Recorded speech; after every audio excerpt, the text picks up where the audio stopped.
And we are back with the broadcast of the University of Tampa against Eckerd Tritons. We had some internet streaming issues and got that solved. And while you were gone, you missed a lot. Tampa with a 5-run first inning, 3 of them coming in on a Danny Gutcher home run, his 8th of the season, 2nd of the day. And that's given Eli Thurman a 5-run cushion. But with the bases loaded now, with 1 out in the top of the 2nd inning, Eckerd facing a chance to get back into this game with Muzio, the number 8 hitter in the lineup. And Muzio's someone that can hit in clutch situations like this. On the stat sheet, hasn't had a great start to the season with the Tritons, but he's got the start for Game 3 of the series here. He's put the ball in play every single time this weekend. And, again, it comes down to the batted ball and play luck. If he finds a little luck and Drew Eckerd not making another Gold Glove play. There's a pop-up. Saladino shaded his eyes, made the catch. You were familiar with Muzio from your Summer League games. Indeed, I was with him during Elmira. I traveled with the team as well, so I really got to know a lot of the players that play all around the NCAA, from D3 to D1, including one of the Penn State first baseman, Bobby Marsh, who's currently with the Nittany Lions. But yeah, Muzio had a great summer with the Pioneers. And you were the broadcaster for that whole Summer League. Nice. Indeed. I also ran the show just like Ronaldo does for us. You were producer, director, play-by-play. Yep. And I also am privy and also know just how he feels when it comes to all the streaming difficulties. Yeah. Because he combined the hot heat of the summer up in Elmira. I had to put the camera in a fridge sometimes when it got too hot. And that's a true story. I actually did a few times. So it is during the game? Yes, during the game. I'd have to get it set, and thankfully had a little better technology here with Tampa. So we don't have to put it in a freezer in the middle of the game. Oh. Ground ball, it gets up the middle. That'll bring 1 run in. They're waving in the second runner. Throw coming to the plate. They let it come through. Garavito takes it on 1 hop, but too late to make the tag. It's a 5-2 game. Important hit there for the Tritons. They score their first offense of the game. The hit by pitch had loaded the bases. And I'm sure they may have been disappointed when 2 outs came after just an unlucky pop-up from Muzio. Yeah. But a good response from the bottom of the order in Wyke. He's had a solid weekend. Well, now this will be interesting to see because these are the first runs Eckerd has scored where the game was still in the balance. Did not score last game, 13-0, and it was 12-2 on... Actually, they did score when it was 4-0 Spartans. It was 4-0. Okay, I thought it was off the Ballard 2-run home run. Okay. And this is why you might want to be a little nervous. Ballard is at the plate, a tying run, and he's a player that Coach Urso, when I briefly talked to him, said that he wanted to watch out for. He's fooled that time by Thurman's off-speed pitch. Ballard, one of the 7 players in the Sunshine State Conference, sporting a 400-plus batting average.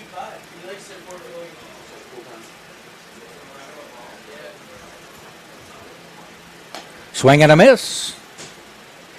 So we just had our pizza delivered, and Arnaldo says, I'm not going for a single piece. He brought the whole box over. I was just mentioning Arnaldo. We each got our piece of pizza. Arnaldo brought the whole box. Oh, he claims we've run out of plates. Yeah, we have a tendency to do that sometimes, but I got to respect having the entire box. And, I'm missing my friends Todd and Tina Nelson this weekend. I hope they're watching up in Ohio. Hope spring has sprung in Ohio. See you back here in a few weeks, I hope.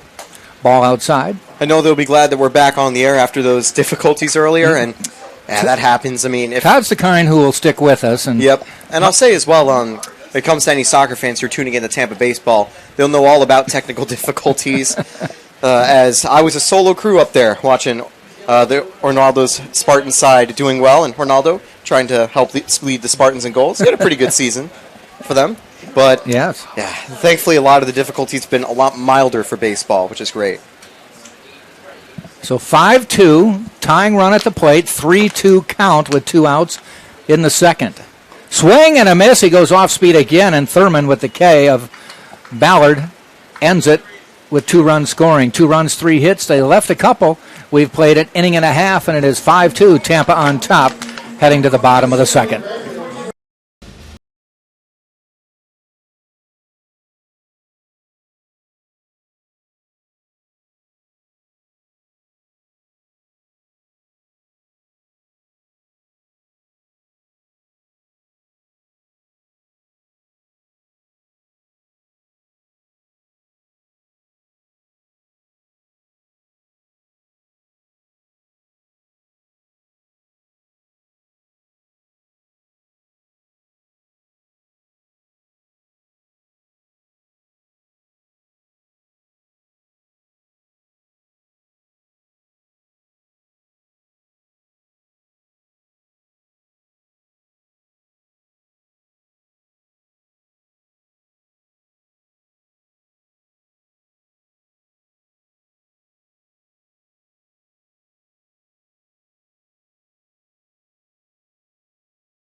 And we're back.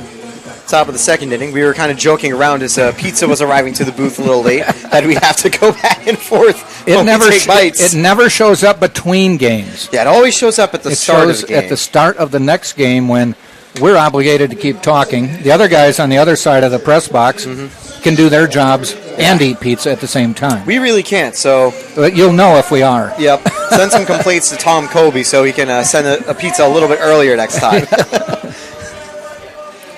This will be Santiago Garavito. Spartan sent 8 to the plate in the first, and Garavito slaps that one out into left field, but right in line with Cox, who makes the catch. Garavito had a tough start to the weekend, but unfortunately it continues. He had a great... Almost burped for a second, my bad. Garavito had a great swing of the bat, got some good contact, but sadly just a line drive right to Cox. Didn't have to do too much. Brings Jordan Lala to the plate. First pitch, a little bit high outside.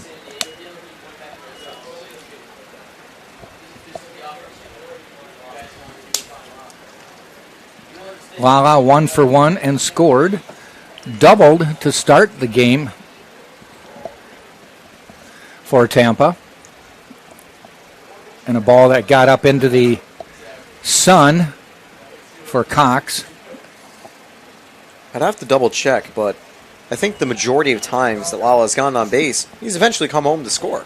Today, yes, I would say. Just a bit inside for ball 4. Drew Eckerd to the plate. 1 out, a runner aboard. But even though there's a current double play opportunity, you have to assume that Lala might be fancying number 27 for stolen bases.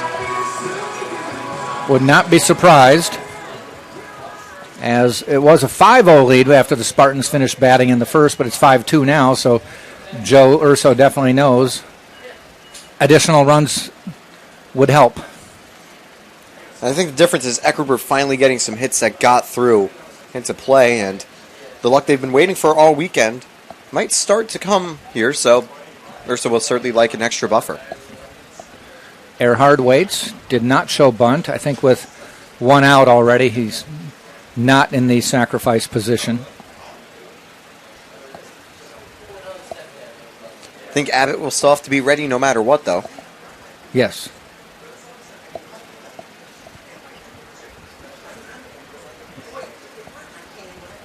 Lowry in the stretch, goes back to first.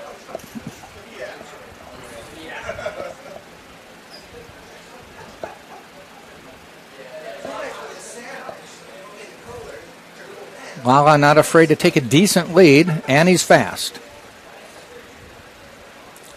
The pitch outside. 2 balls, no strikes. Did you say it hit 90? Is that what they were saying? For the temperature, it has, yeah. Yeah. I'll double check, but last time I checked, it was 91 with a real feel and maybe 100. Of worse than that? Wow. So that certainly is a unfortunate day we have to wear black for our shirts. Yeah. Currently, it says 89 with a real feel at 99 degrees. Okay. Yep, you're right. And the wind is southwest at 10.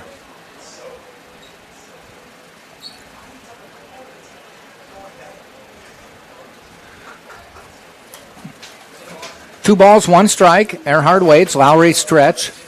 There goes Lala. Foul back. There was a hit and run in the previous game by Eckerd that almost worked before Saladino, Eckerd, and then Nunez turned a brilliant 4-3-5 double play.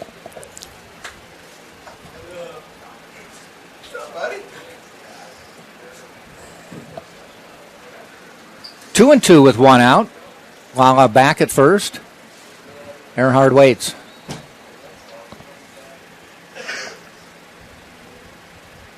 Fouls it off. Another good at bat as Drew waits for the pitch he wants.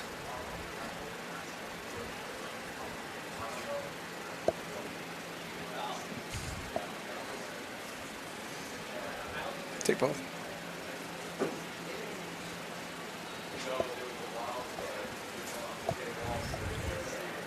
Lowry again, a look at first. Comes home. Drew pops it up. Is it deep? It's deep, way back, toward the wall, at the wall, and gone. Drew Eckerd just clubbed a 2-run home run, and the Spartans take a 7-2 lead. I'd guess that was a 333-foot pop-up on that play. But great job there for Drew Eckerd. And taking a look at his stats, that is his 3rd home run of the season. Cox stayed with that one, and we weren't sure if it was going to carry, because he kind of got toward the warning track and still was looking up in the air. And that one, I think, maybe just hit the top of the wall, bounced over.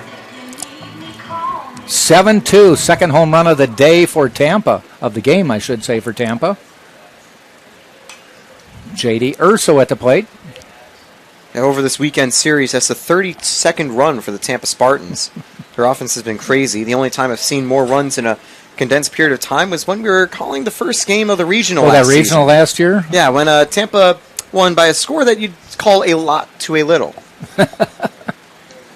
Trying to remember, was it like 22-1? Well, 22-0 after the second inning. Yes, yes.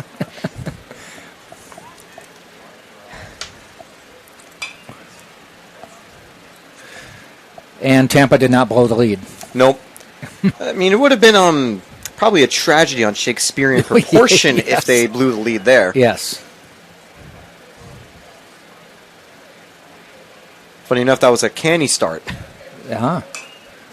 Urso fouls that one off. 1 ball, 2 strikes.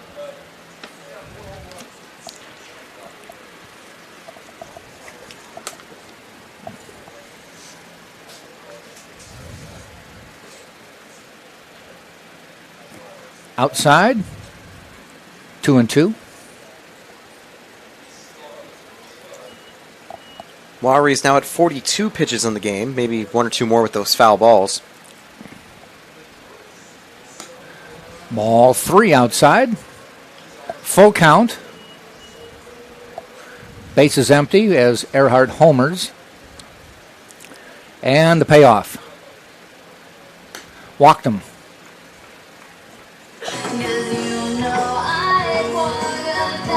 Brings E.J. Cumbo to the plate. I said over Friday I needed to ask whether E.J. Cumbo prefers facing lefties or righties, and if his answer is righties, then any lefty pitcher in the Sunshine State Conference should probably start shivering, because Cumbo is an absolute menace on same-handed pitchers. He was doing really well on Friday when he was facing a left-handed starter and getting on base and just really bringing a lot of offense home for the Spartans. So a lefty-to-lefty matchup with 1 out, man on now. Tips that one foul.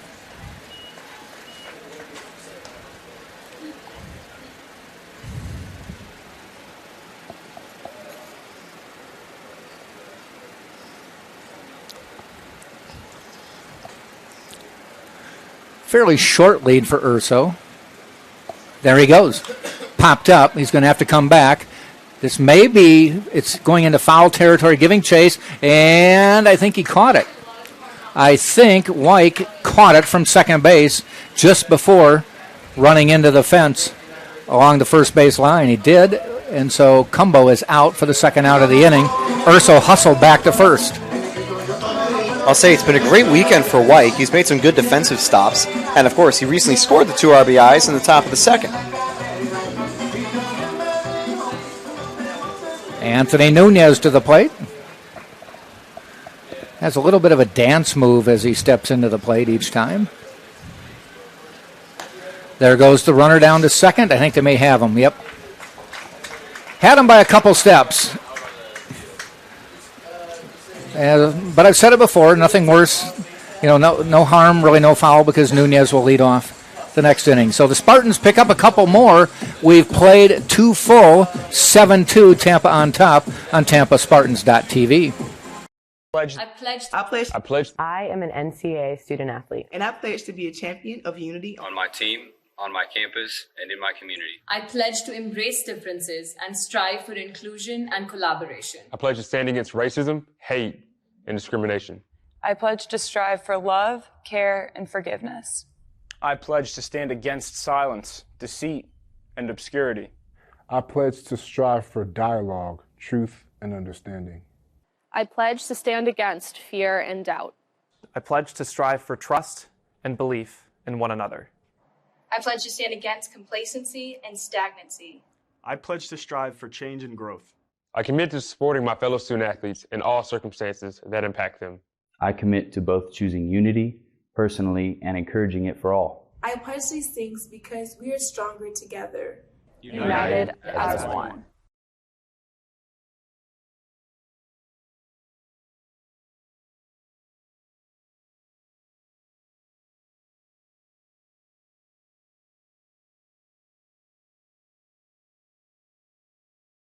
A bite. Now we'll institute the back and forth pitching thing we mentioned. Thank you very much. But Thurman will continue on the mound facing off against Jelwick to lead off. And the pizza we've actually had in the booth is pretty good today. Yeah. All right, I get to intro the fourth and fifth. Then. Sounds good. That works. Yeah, we'll do that trade-off. We get paid by the word. I don't know if people realize that. Yeah, this is why we're going to try to really use small words instead of large words. And quick. Because Talk we get fast. a couple extra cents every single time. I tell you, Thurman has thrown a nice off-speed ball today, and the batters are just flailing at it right now. And it's great when you can have a great off-speed pitch with that good fastball. As there's a bunt, will it roll foul? And it does. Gelwick had that beat by a mile, but fortunately Nunez and Garavito and Thurman watched it go foul. Takes a lot of discipline to not instinctively pick it up. Many, many years ago, the Chicago Cubs at the time were a terrible team, which you can say for a lot of their history, were a team that didn't bunt a lot, but they knew teams bunted against them, so they actually slanted the baselines for balls to roll foul. Ooh. Just a slight angle. Now that's smart.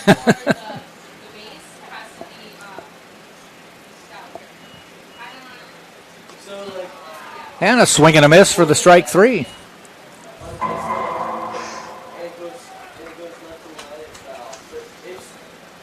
I have to say, that kind of gets me interested to see how the other baselines are slanted. Yeah. Because, again, you will see differences in foul territory. Places like, I know Oakland's Coliseum has a pretty big foul area, but sometimes teams have very small foul territory lines where you won't be able to really have a lot of space to make those catches. Wrigley used to have a fair amount of foul territory, but they've given in to getting more seats in the ballpark and moved everything in a little bit. Matter of fact, they used to have the bullpens down the baselines. They're gone now. They're in the outfield. And they've moved a few more seats in. Dugouts have been moved in. Just like the Spartans, at least, the Cubs can fill their seats pretty well, I'd say. I mentioned the Oakland Coliseum, and unfortunately, they're the lowest in terms of attendance right now for fans. When you compare them with the White Sox and Tigers, they're 1,000 behind in total attendance with 3 more home games played. Wow. And it's nice to see. We should give kudos to the Tampa Bay Rays. Oh, yeah, for sure. I mean, 13-0 start, lost last night, and a chance to set the all-time record for most wins to start a season. They are tied with the Atlanta Braves and the Milwaukee Brewers at 13.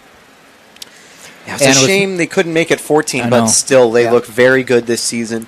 And it's really cool what they do. They don't have the biggest payroll. They don't always have the flashiest stars, if you don't count our very own Randy Rosarena. But they just have a lot of really good players. Another off-speed pitch for the strikeout. And I was reading somewhere, and you probably would know it because you keep up on this a little more than I do, that they're not a totally homegrown team. They've got a lot from other teams. Yeah, I mean, take a look at Tyler Glasnow and Shane Boss. You know, Wander Franco's the one that comes to mind for me, but... Wander Franco, I believe, is a more homegrown product. Was he actually acquired That's what I mean, trade? he's a homegrown. Oh, yeah. No, but Glasnow and Shane Boss weren't. They were acquired from a trade with the Pittsburgh Pirates not too long ago for Chris Archer. Archer wasn't terrible in Pittsburgh, but had injury issues. But, yeah, it was just an unfortunate trade for the Pirates. Yeah. As the Rays really were able to utilize and get to great players that, when healthy, really headline the rotation. Now, they tend to get players when they're young, though. They're not trading for aging veterans. There's slap single for Cox. Yeah, and it's always cheaper to get decent young players and turn them into players that they can either trade for assets or then they eventually leave on free agency. For instance, he had a couple heartbreaking goodbyes like Kevin Kiermaier over the offseason. He signed a $10 million deal not too long ago with the team that just defeated Tampa in Toronto. But He was a product that stayed with the Rays for a few seasons. 10 seasons. But I think they thought he was at the end of the line. And he's been here. He works out with Tampa every spring training and did again this year, or before spring training starts. But if you were to look at his stats, he hardly ever played a full season. Injured a lot. That's kind of the one injury. That's the only real issue with the Rays, apart from having not a huge payroll. Their injuries. They have quite a lot, and yet they just spawn new players to replace them, and they do quite well. I mean, take a look at Jeffrey Springs. While he sadly just got injured, he was looking like a really, really dominant pitcher to start the season. If you notice, the Spartans just put a shift on for Andriol, keeping Nunez, the third baseman, just to the left of second base, almost where a shortstop would play, and then 3 players on the first base side of the infield. Shortstop J.D. Urso is just to the right of second base. Saladino on the grass, and then Earhart holding at first. They did this earlier for Andriol. And he grounds it to Earhart, tosses to Thurman, steps on the base to end the inning. So it worked out. We've played 2.5, and it is 7-2. Tampa leads Eckerd Tritons right here on TampaSpartans.tv.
Stealing, though.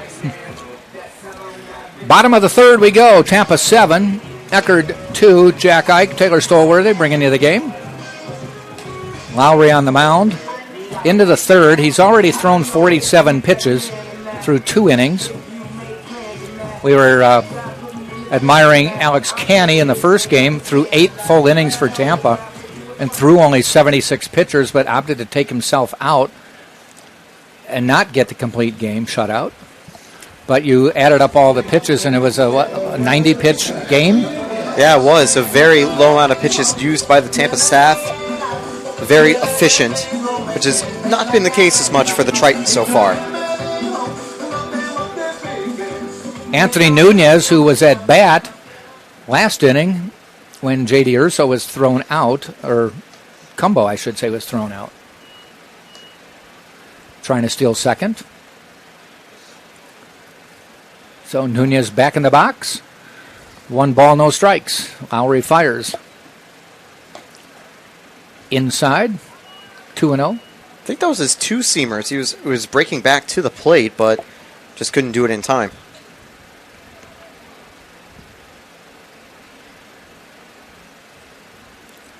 Outside.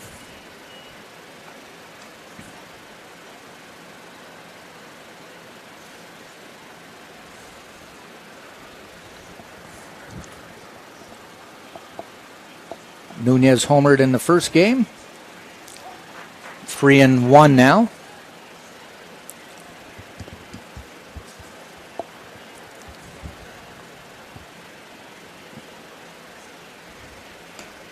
And 3-2. He was ready to go, thinking that was ball 4. It looked like it could have been wide. Yeah, certainly close for 50-50. 3-2 pitch. Taps it down the line, right field line, giving chase. Foul territory, but making the catch is Collier for the out. Sorry that you couldn't see it, but he did make the catch in about 5 feet into foul territory. Not sure if him making the jump into foul territory was on a screen or not, but had to take a little leap to make the catch there, right by the bullpen where there is a player warming up. Jamarcus Lyons at the plate now. First pitch, call strike.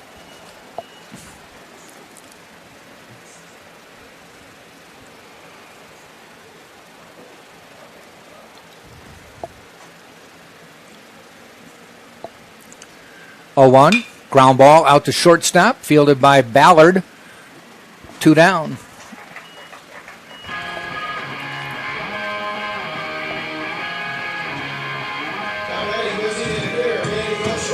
Brings Danny Gutcher to the plate, and as Taylor predicted, he's been hitting so well and with power, they've moved him up in the order. He was 9th in the first game, I believe 9th yesterday as well, and is now batting 7th.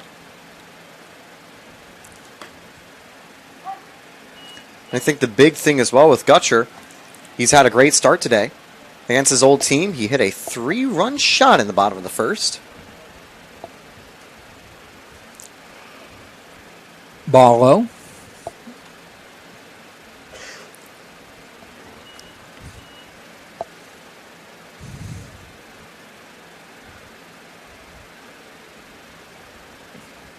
That is hit.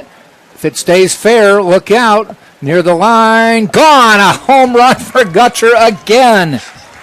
High off the birdcage screen. And Danny Gutcher has 9 home runs on the year. He had 6 coming into today. 1 earlier today and 2 in this game. You know, the first time he got a home run today, he might have had a bit of applause from Eckerd's daughter saying, yeah, let's go. And then earlier might have been like, yeah, okay. And it's definitely going to be quiet reactions now because we get the point. But Tampa will still be loving it from the dugout. And even though it's a solo shot, it's his 4th RBI of the game. Makes it an 8-2 game. He must have kept a good book on some of these Eckerd pitchers he used to see. I mean, he was behind the plate, so he knows exactly how the pitches move. Yeah.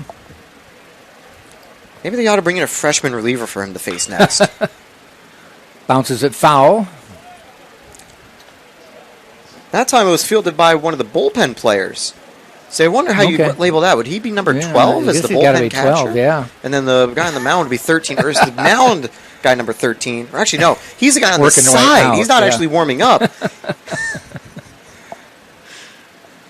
Off speed, swing and a miss. We like to assign players and coaches in foul territory numbers. Yep. Just like the players in the field have. So it'll be shame Spartans won't get any numbers in foul territory unless you somehow find a way to get a ball into the bullpen. Yep. It's shielded by the net as well, so that'll be easier said than done. Yes.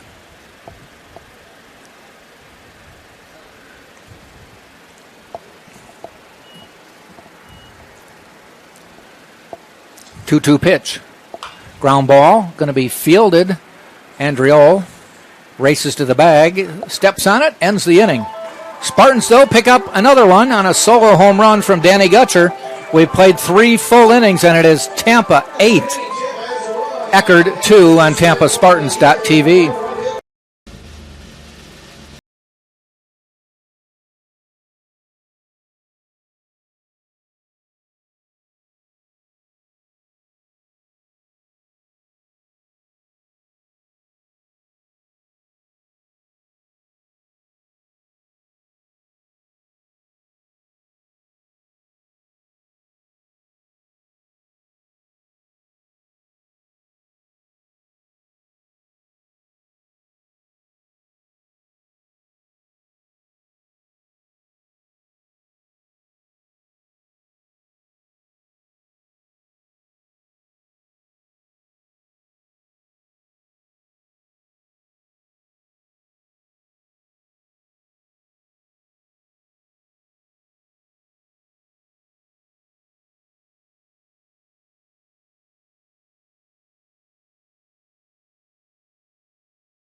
And we are back, top of the fourth inning. I wasn't sure if you were going to do it after I was in mid-bite again. Mid-bite once again. But 3 Taylor, I was assuming you would take over for 4, 5, 6. Tampa with 5 in the first, 2 in the second, 1 in the third, have an 8-2 lead. Yep. I was ready to take over, but as we made that deal, you were going to kick us off for the fourth That's right, and fifth. I did. I just did. Because I kind of did for the second and You third. stole my thunder. Solar Thunder mid-chew. Leading off for Eckerd will be Abbott. He'll be followed by Erickson and Muzio this time, as Tampa is off to another big lead. Tritons did score 2 runs, but were left scoreless in the third. It's kind of funny knowing that you're a student on, must have been Thursday night, 10:15, and that's when I realized I wasn't going to make Friday's 1 o'clock game. I knew I could text you at 10:15 and you'd still be awake. Yep. And thanks to some homework and things like that, keeping me up. Yep. The count's going to go 0-2 to Abbott. I did ask why it was a 1 o'clock game yesterday. Normally it's 6 o'clock games. Eckerd had its largest athletic fundraiser last night and needed all the athletes back on campus. So it was a 1 o'clock start instead of the typical 6 o'clock start. Eckerd and Tampa are pretty close by, as this will be not a close play at first. Great job by Nunez to get the throw well in time for the first out of the inning. Some of the teams, Nova Southeastern, Lynn, people like that, Barry, come here for the whole weekend. You know, they stay overnight, play the games. But Eckerd will just head across Tampa Bay. Yeah, it's always useful when you can head back home and keep it easy. But there's also something to be said about working together on the road and the mentality of a road trip, kind of different than when you come back home. It's the first pitch to Erickson. It's fouled away. Also use this time to briefly mention, at the top of the fifth, I'll reveal the answer to a trivia question. Oh, that's right. You were holding one. What Tampa pitcher threw a no-hitter that shares the name with a current Formula One race winner? Oh. And I'll say the driver's also currently on the grid. 2 different people, but the name is the same. Okay. So think about that. A Formula One race winner at a University of Tampa pitcher who threw a no-hitter. Wow. Well, it's before my time because I've not done any no-hitters here. And I'll give you one more hint. Uh-oh. One of their assistants, Jose Jimenez, was part of that team. Really? Muzio. Ooh, this one ricochets off Thurmond, and he'll reach base for the first time this weekend. Might have hit him in the thigh. Yeah, it looked to or be the hamstring. Yeah, just looked to be at the. Yeah, just definitely like on his thigh, probably on his leg. Maybe just the lower half of his torso, where thankfully it hurt a little bit less. Yeah. Hit the fleshy part, not a bone or anything. And that'll be good news for Muzio. He gets aboard and also doesn't have to worry about accidentally hurting the pitcher, as Thurmond looks all good to go. It's an important hit, I think, for Muzio. He already had some great balls in play over the weekend, but had yet to got aboard because of, well, the man he's with over at first base. Drew Earhart, if you missed the Friday game, he made a diving grab to stop a line drive and a jumping grab to stop a line drive. That brings up White with 2 away. Taken, the count goes 2-0.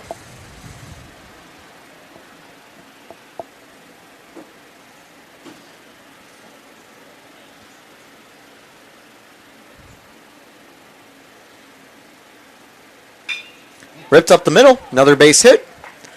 Muzio will settle at second as Lala's on top of it.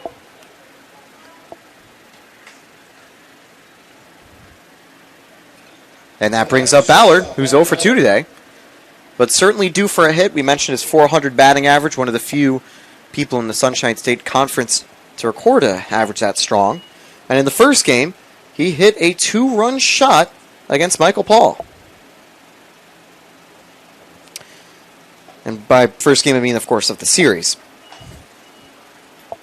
Wasn't able to convert a home run in the previous game today.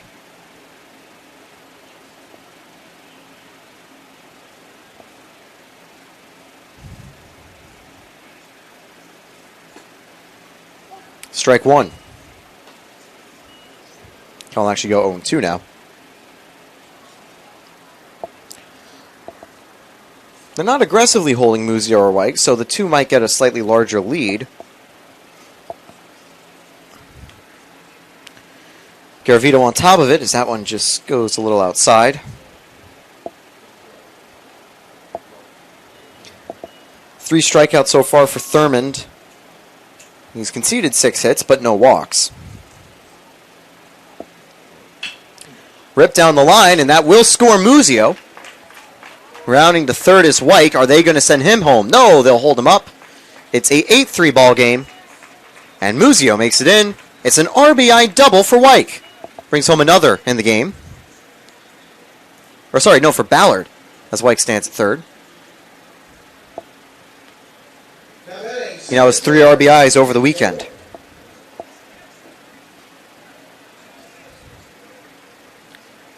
That brings up Gelwick.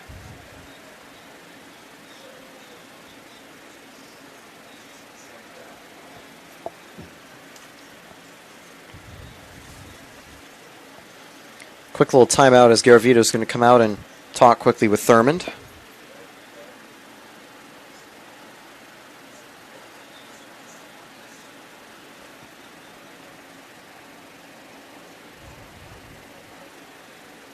And here comes Joe Urso.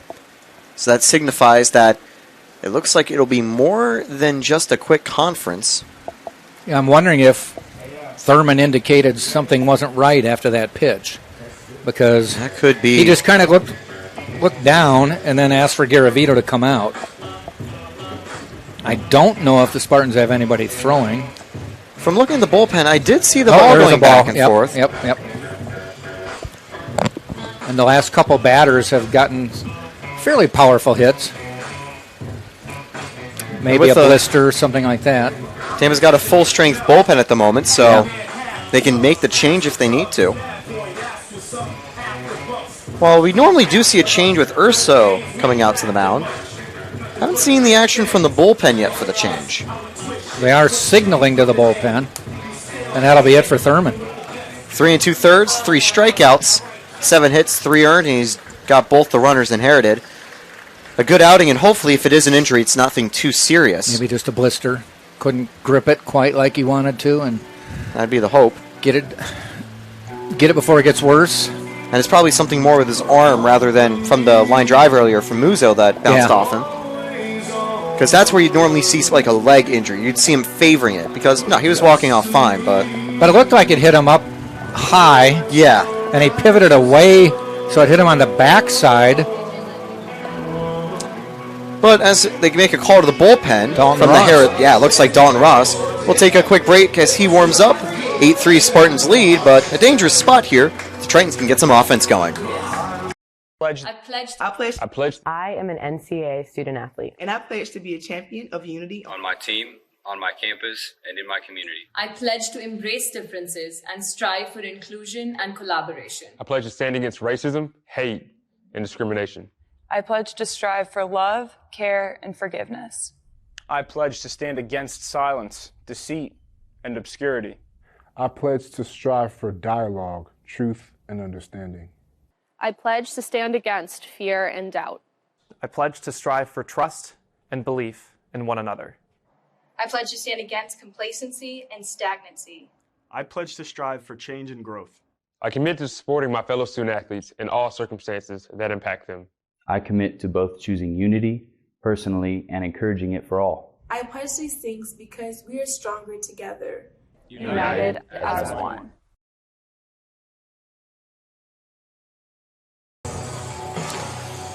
Dalton Ross takes the mound. The sidearm righty, a legend from the bullpen. So far this season, a 3.27 ERA. He's 1 of 1 and 15 appearances. That's the most of the Spartans. He's also gone 28 2 innings with 18 strikeouts. He inherits 2 aboard with 2 outs. He'll probably be tasked with go maybe an inning and a third, potentially. Yeah. If he can get out of the jam. 1 run came home for Eckerd, and Gelwick now inherits 2 base runners. Eckerd has more hits in the game right now than the Spartans, with 7. Spartans, however, have been able to draw 3 walks and get runners on a few other ways. First pitch from Ross misses outside.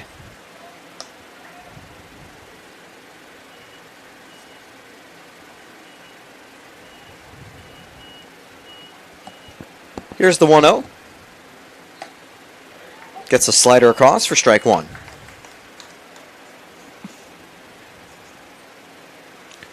Yeah, when it comes to Ross, he specializes as a sinker-slider pitcher, really utilizing his two-seam fastball, which benefits from the awkward sidearm angle, makes it difficult to track for a batter, and also adds a lot of strength on break to his slider as well. That combines with the sinker. I'm not sure if I said slider first there. 1-2 now to Gelwick. Chopped over to Urso. Close play. But Gelwick can't beat it out. He's out by a step. And Gelwick may be disappointed, but you can't argue with City Hall. Nope. And put 2 runners stranded as we exit the top of the 4th. Spartans hold on to an 8-3 lead while one run on 3 hits did come home for the Tritons. Champions know how to seize opportunities. When they see moments of greatness unfold right before their eyes, they push as hard as they possibly can, and then they push harder.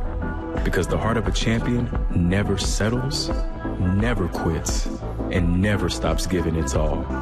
We are champions. We are Division II.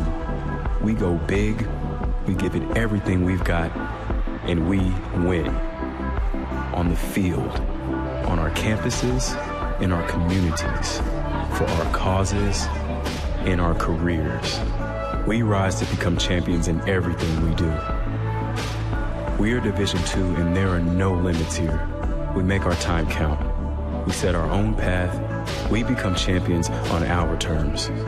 It's time to up your game, because we're here to play and learn. But most importantly, we're here to discover ourselves, our vision, our heart, our drive, to achieve every goal we aim for, because we want to be champions at the highest level, life. At Division II, the opportunities are here. Are you ready?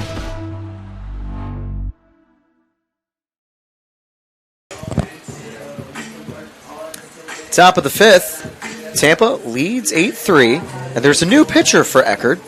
Gavin Grubbs enters the game, and mind getting me some info on him? Gavin Grubbs is a junior from Canton, Georgia.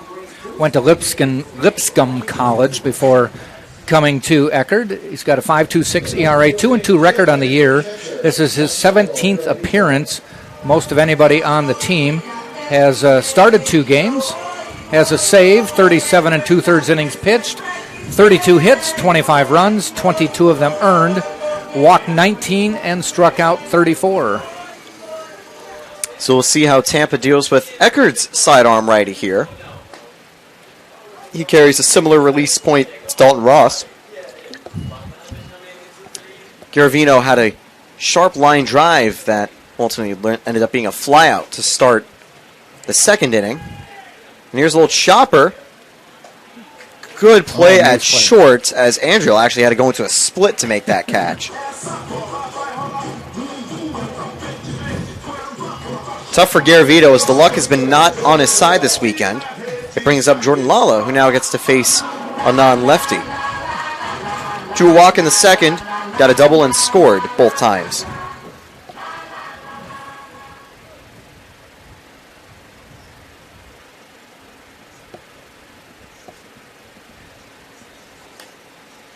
Ball 1 taken outside.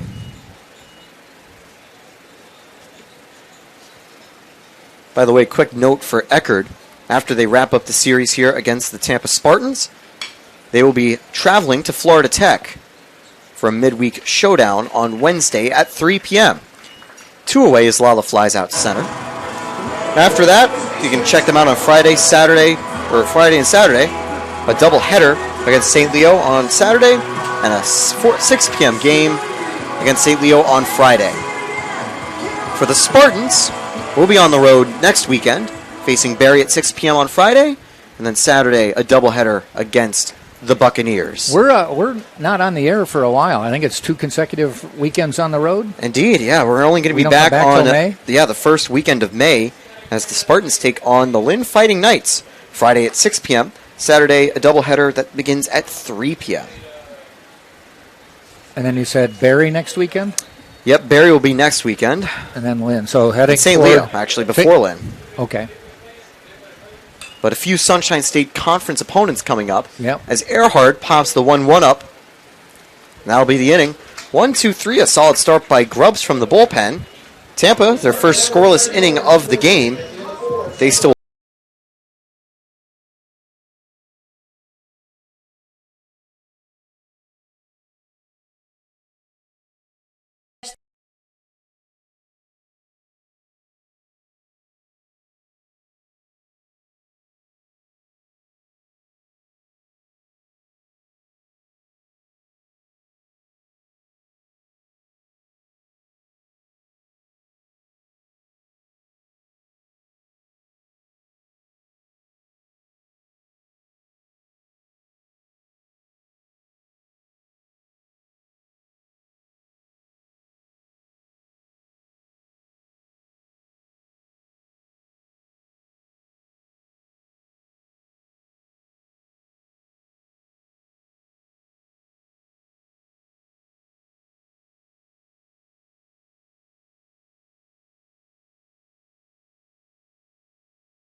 takes more than talent, more than the perfect pass, more than using your head.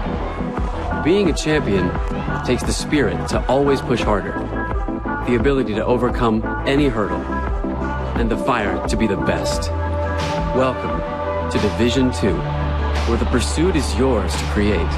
And the question isn't, can you do it? It's, will you? Top of the fifth, Dalton Ross ready to resume from the mound. And by the way, as we're just about to get started, I'll remind you that trivia question. Oh, that's right. What Spartan pitcher threw a no-hitter that shares the name of a Formula One driver? The answer? Sergio Perez. Oh. Sergio Perez in Formula One is a Mexican driver for Red Bull Racing. He's currently the biggest championship threat to Max Verstappen. But the Sergio Perez from the Tampa Spartans, back on March 17th, 2006, threw a no-hitter with 15 strikeouts and 2 walks conceded. It was a very good 12-0 victory for the Spartans in that game. There were 3 Barry errors and 10 Spartan hits. Throughout Perez's career with the Spartans, he had 17 games started and went 11-2 with a save. Had 138 strikeouts and 103 innings. As a strikeout is the way the inning starts from Dalton Ross. Callie down immediately. That's his second strikeout of the game. For Ross, it's his first from the bullpen so far. Brings up the 2-for-2 Cox, who's got a single and a run. Well, 2 singles and 1 run from one of those singles.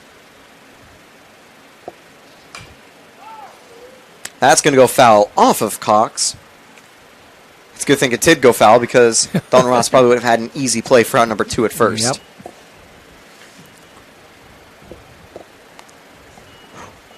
Do another temperature check. It stayed pretty hot today, even though we're now at 5 p.m. It's 88 with a 96 degrees real feel from the AccuWeather app. Actually, no, nope, still 90 degrees and 101 on the real feel. So, no, the heat is unrelenting for the players. 1 and 2 on the foul ball.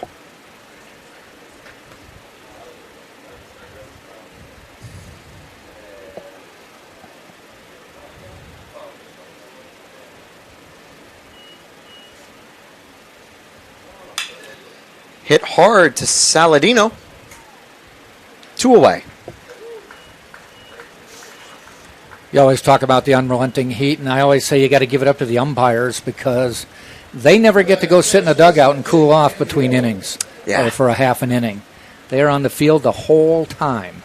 The only bit of safety you have right now is the home plate umpire, Shannon Jernigan, who has flipped spots with Chase Stout today. He's halfway in the shade. Yeah, he's got the shade, and eventually he'll get it, as Andriel's just going to bunt down the side that isn't being heavily shifted because they brought it back out. But Dalton Ross, quick reaction, that ends the inning.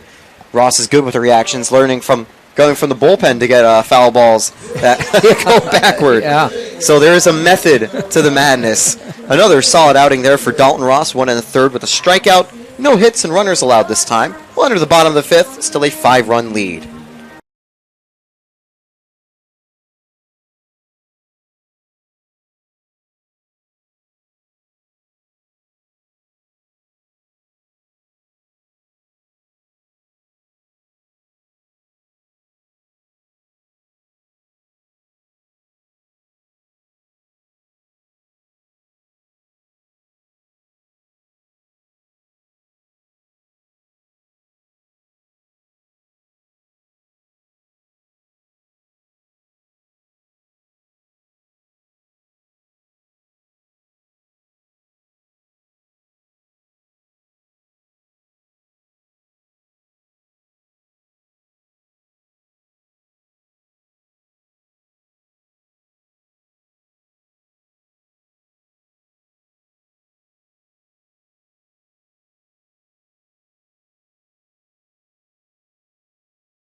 day.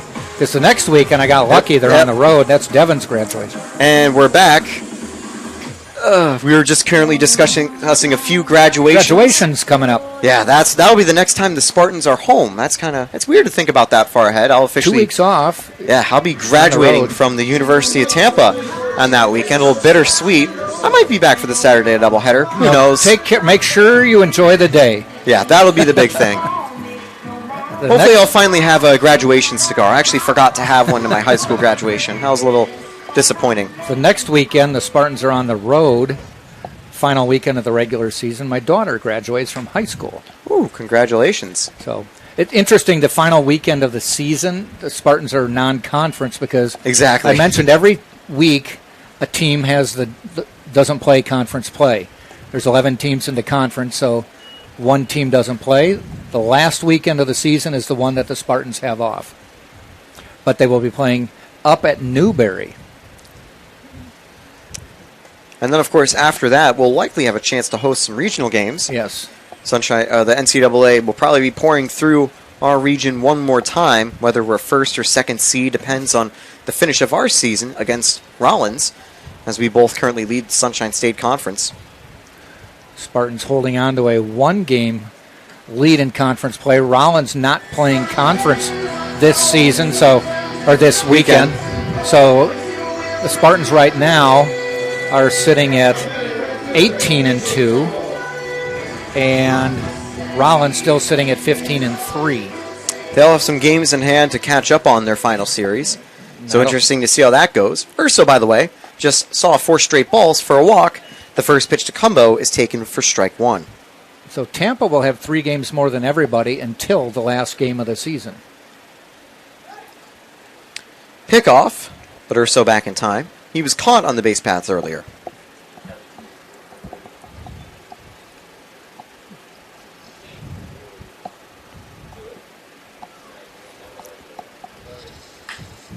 Swing and a drive. Has some distance behind it. Looking off the wall. And not going to be a ground rule double.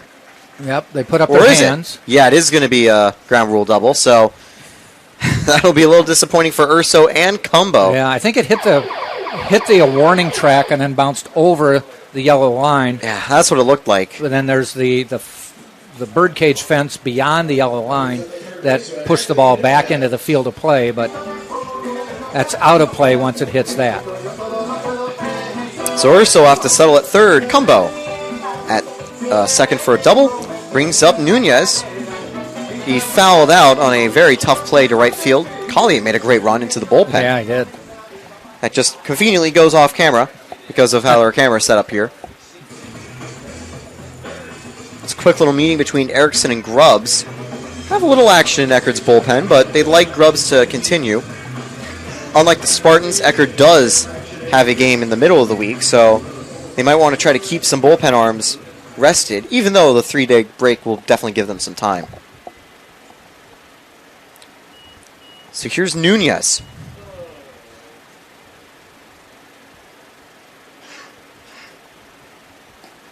Strike 1. The two-seamer breaking back over the plate. Spartans played a lot of those midweek games early in the season, not so much this time of year. Chopped foul, and neatly caught there by Erickson behind. Also very far out of play as the count goes 0-2. There were 2 teams in the conference a couple weeks ago who met each other midweek for a solo game, non-conference. So this one misses very far inside. Nunez having to duck out of the way. That'll happen every so often because pretty much every D2 school in Florida is in the Sunshine State Conference. Right. So you have to travel or get a team from Georgia, Alabama, Mississippi to come down here. If you can't, they just kind of make a deal with a conference team.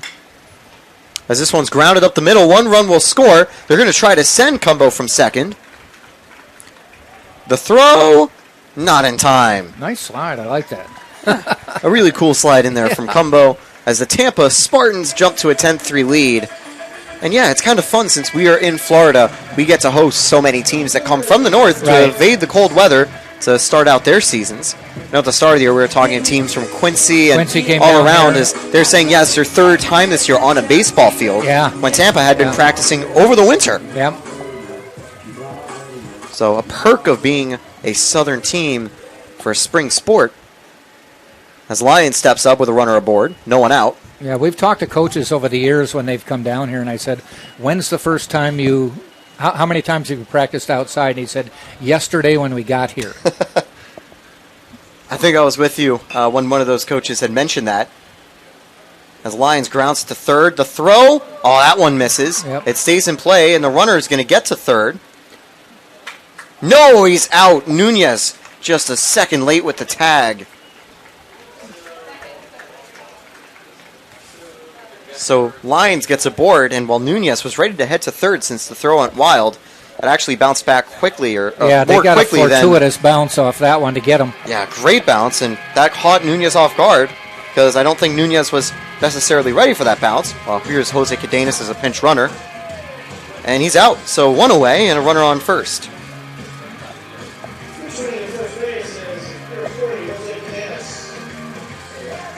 There is kind of a tarp that encircles the field, foul territory, and just happened to bounce off it a little harder than usual.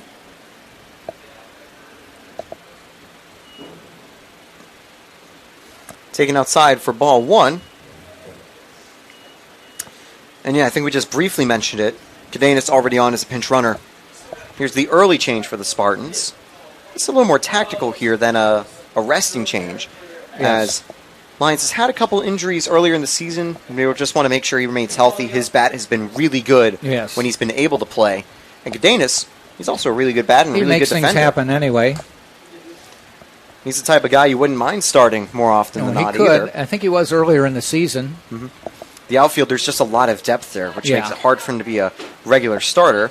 But he's still a regular player, the amount of times he's come into games. Here's Cadenas, headed to second. Good pop from the catcher, and he'll be out by a step. Perfect throw. I think that's the first time Cadenas has been caught on the base paths this season. It has. He was 10 for 10. He's now 10 for 11. 2 away. Good throw there by Erickson. Second runner he's stopped on the base paths in this game. The 1-1 to Gutcher misses. Gutcher would have had a chance at a home run cycle if he took it deep with Cadenas on first. Home run cycle being a grand slam, 3-run, 2-run, and solo shot. You know what? There's since I am the king of insignificant sports trivia, there's see if he has room. Nice play. Yes, he does. All the space he needed and a quick little slide to get that final out. But before we get to break, what's that little bit of trivia? There's a D3 player played for University of Wisconsin Oshkosh, Tim Jorgensen, who hit a home run cycle. Single, 2-run shot, 3-run shot, grand slam. I mean, the odds of you coming to the plate in each of those situations and then homering each time. Oh, yeah. So he added it up. It's 11 runs driven in on home runs. Now that's got to be the hitting perfect game. We'll be back top of the sixth coming up. 10 runs, sorry. We'll have to see if Ross gets another inning or Tampa makes another change. We'll be back.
Six, seven, eight due up for the Tritons.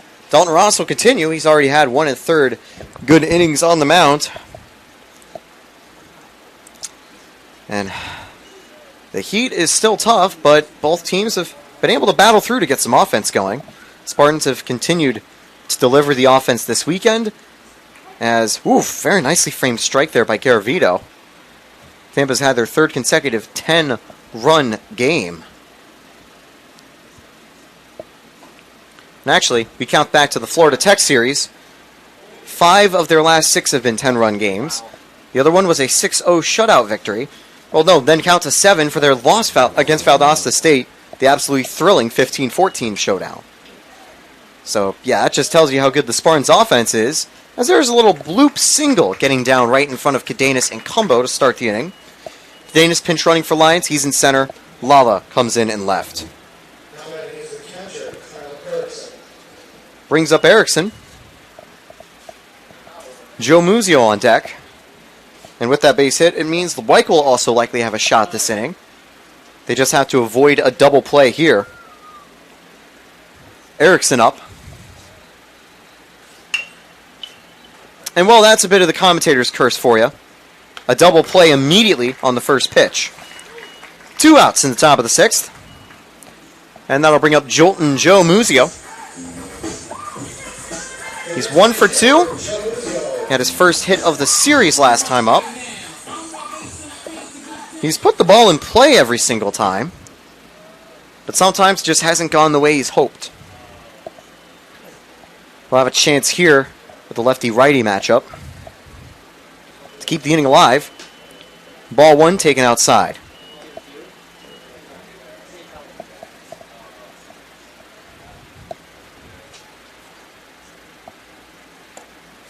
Two-no, Muzio takes up high.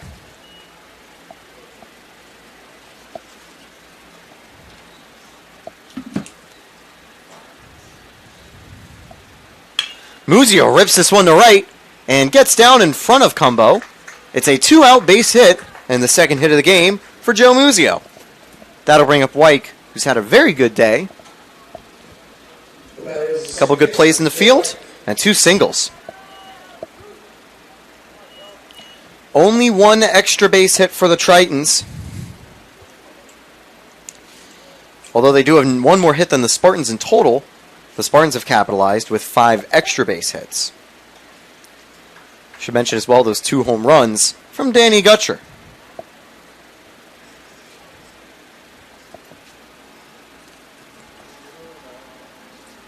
This one goes low. It's going to be 1-0 here to White. He's brought home 2 of the 3 runs from Eckerd in the game. He hasn't been able to make it all the way around the base path himself, though. White is going to drop a bunt. But Ross is ready to make the throw to end the inning. Muzio's hit is 1 of 2. A double play will keep it a 1-2-3-4 inning. Tampa leads 10-3. Champions know how to seize opportunities. When they see moments of greatness unfold right before their eyes, they push as hard as they possibly can, and then they push harder. Because the heart of a champion never settles, never quits, and never stops giving its all. We are champions. We are Division II. We go big, we give it everything we've got, and we win.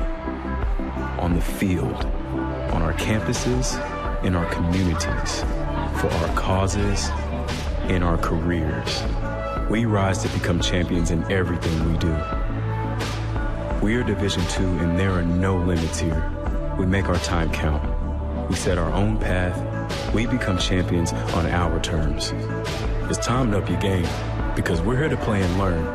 But most importantly, we're here to discover ourselves, our vision, our heart, our drive to achieve every goal we aim for, because we want to be champions at the highest level, life. At Division II, the opportunities are here. Are you ready?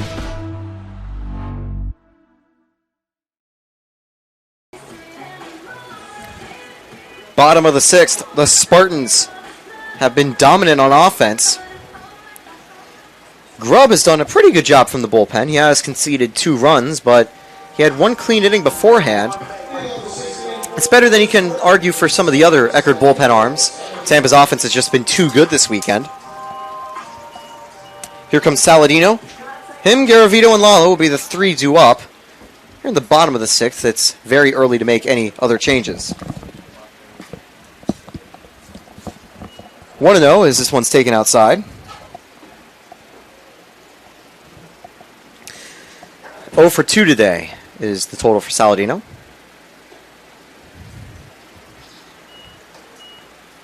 He's ahead now 2-0.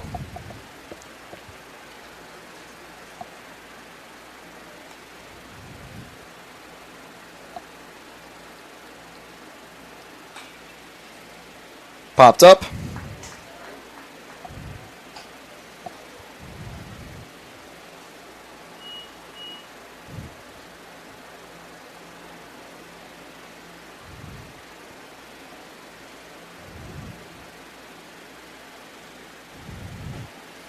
This time breaking into the zone. The count goes 2-2 for Saladino.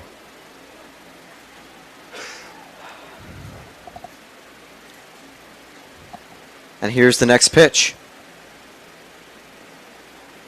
Taken outside, and we are now at a full count.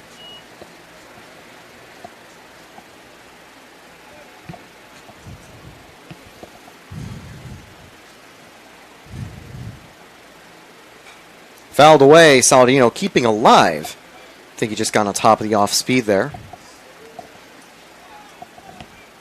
A decent showing from Spartans fans here, as well as some Triton fans here.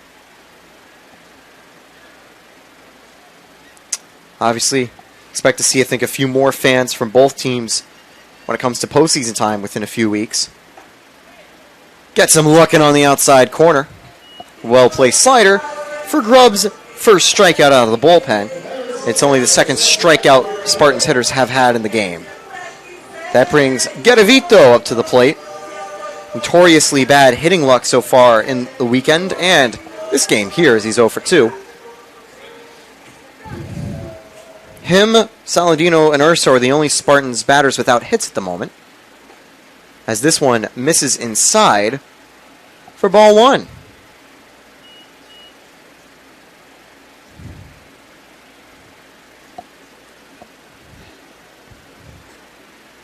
Two 2-0 now.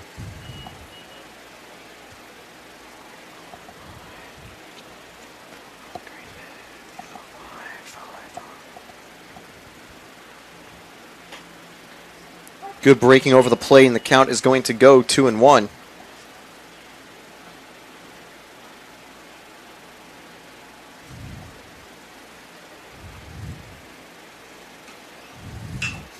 And Garavito gets a hit through the infield. Ballard can't get to it. That will be runner aboard for Jordan Lala.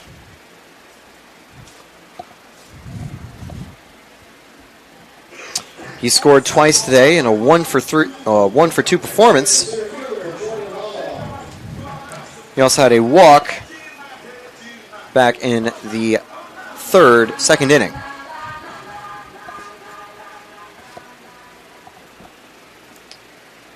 One away here.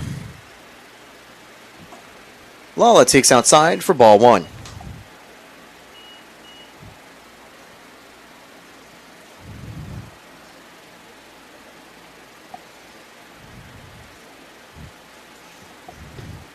Two 2-0.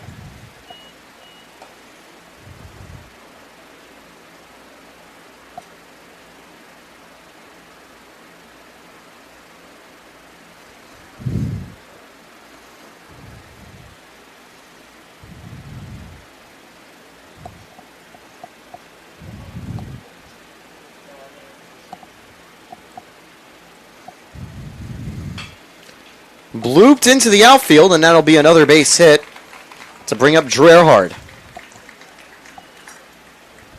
The offense getting going again for the Spartans. One away and a few on board. Eckerd, who's 1 for 3, steps up. I wonder whether Eckerd might be planning a bunt here. He's done so successfully in both games so far. And he's also proven he can hit with power, too. Back in the second inning, he hit a 2-run home run. It's one of 3 Spartan home runs on the day. It's 0-1 as he takes this first pitch for a strike.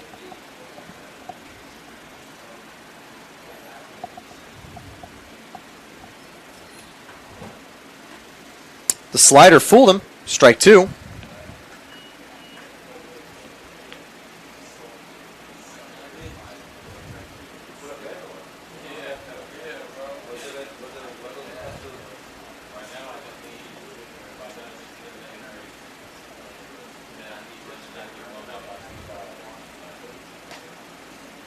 Strike 3 is going to go down looking.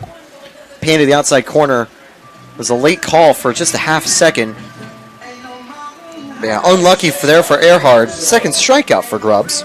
Brings up J.D. Urso.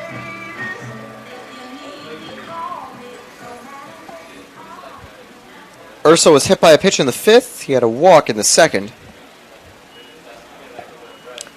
Struck out in his only other plate appearance. Fouls this one off of him for strike 1.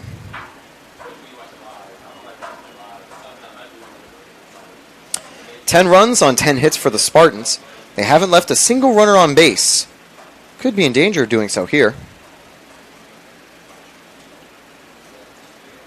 With 2 board and 2 away.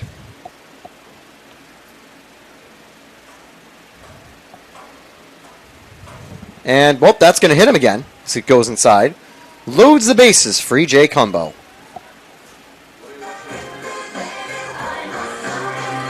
Hit Me Baby One More Time is certainly the song you play after a player is hit a second time in a game. Of course, Luis Rodriguez could say, hold my beer. I mentioned earlier when he was at Florida Gulf Coast, he was hit 4 times in a single game. That was a FGCU record. 2 away.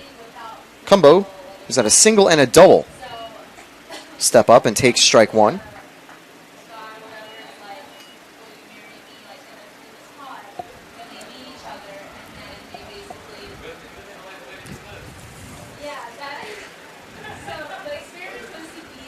And here's Grubbs. Fouled away. The count goes 0-2. He could get out of the inning with 1 more strike.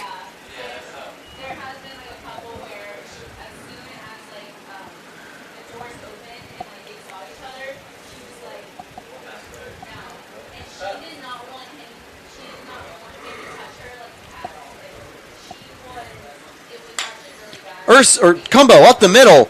That's going to score Garavito. And Lala is going to make it all the way around. The throw into second.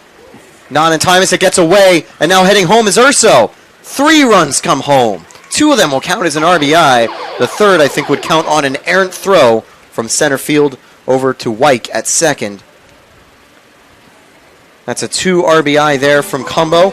He's had multiple RBIs in each of the past games over the weekend. What a weekend for E.J. Cumbo. I think the error will be not necessarily on the throw. I think it was Wyke not fielding it, but I guess it really doesn't matter. Either way, it prevents one of those runs from counting, I think, as an RBI. Yeah. But that run still scores. It's a 13-3 Spartan lead, as that one's taken for strike 1 for Anthony Nunez. He also has a hit in the game.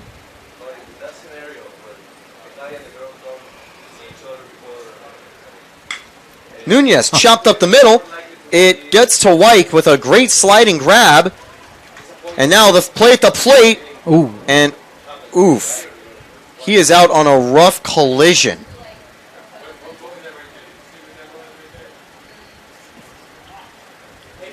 So Cumbo is rounding home because, well, had a chance to end the inning there. Might as well just run for it. He was out by a mile, but unfortunately the tag, Erickson, somewhat hard tag. Yeah, certainly harder than potentially warranted there. As Cumbo was sliding in safely to, I think, avoid any contact. Right, but right. I don't think, maybe Erickson no intent. Yeah, I don't think so. Erickson might have just been getting protective because, sometimes you'll have players running in and there can be collisions at home plate. But the good news is Erickson walking off He may get pinch fielded for. With a comfortable lead, it would make sense. But we'll have to wait and see what happens. So a 13-3 lead for the Spartans. We'll be back with the top of the 7th after this.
And we're back. And I'm going to hand it back over to Jack Ike with a 13-3 Spartans victory. The scoreboard currently says 12 when it should be 13. Should be 13. Braden Nelson coming in to pitch for the Spartans. Not a save, not a hole. Basically, he hasn't pitched all weekend. Todd and Tina back in Ohio say, hey, we haven't seen our son pitch, so if you could put him in, that'd be pretty nice of you to do that. So Joe taking care of that situation. This is his 14th appearance of the year, all in relief, as a 4-0 record right now, 2 saves, 31 2/3 innings pitched, 31 hits, 17 runs, 13 of them earned, 13 walks, and 37 strikeouts. And this is more just getting a pitcher an inning or two, or as you're predicting, 3 innings. Yeah, I think they're just going to finish the game. Yeah, because again, they have a 5-day break. Nelson will be fully rested over for the next weekend. As this one picked up by Urso, oof, he tried to make that throw work, but it doesn't, and ultimately Ballard will have to settle at first with a single, or maybe an error. I don't know. An error would be, I think, a little unfortunate for Urso. He might have beat that play out anyway. Yeah, we'll have to wait and see how it's scored, and it's called a single for now. It's an incredible play, though, by Urso to try to make that throw even possible. It deflected off of Nelson's glove into the outfield, where Urso ranged back and was maybe just a step behind. Brings Gelwick to the plate. Shows Strike bunt. Pulls it back. My bad, almost talked over you, kind of thinking I was still on I know the play-by-play. I know you get paid by the word. Yep, trying to get as many in. But they deduct when we do redundancy. Yeah, very much so. It's a half pay when you do a redundancy. Yes. I hate that when I make $32.05 for a game. Swing and a miss for the strikeout. I will say I'd love to see Nelson over the postseason getting a start. He's only worked from the bullpen really for the Spartans, but he can go 5-6 innings with a lot of success. Yeah. And even though you generally need 3 pitches, I've only seen him use his fastball and slider, both like very, very, very good pitches that constantly fool batters like they do right here. But there are pitchers that can really dominate with 2 of them. My biggest comparison, which is going to sound wild, is Roki Sasaki with his fastball and splitter combo that is almost as dangerous as Nelson's fastball and slider combo. Collier at the plate, 0 for 3 day. Ground ball foul.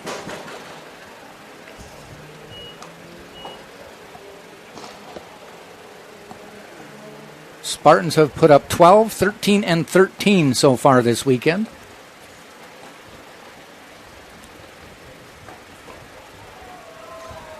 Only have 2 more hits. There's another strikeout. Only have 2 more hits than Eckerd this game, but have a 13-3 lead. Brings Cox to the plate.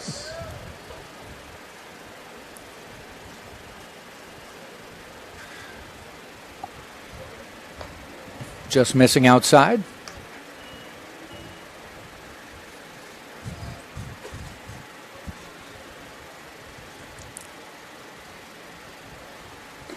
And call strike.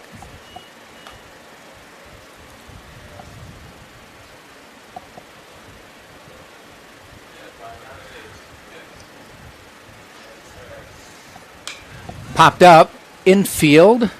Shading his eyes is Saladino. Calls it right behind the bag. Catches it to end the inning. So a one quick inning for Braden Nelson. Did give up the base hit off the deflection, but no damage. So we've played 6.5, and it's still 13-3. Tampa on top on TampaSpartans.tv.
Tucker Shalley coming in to pitch for Eckerd as we go to the bottom of the seventh. He's a junior from Grafton, Illinois.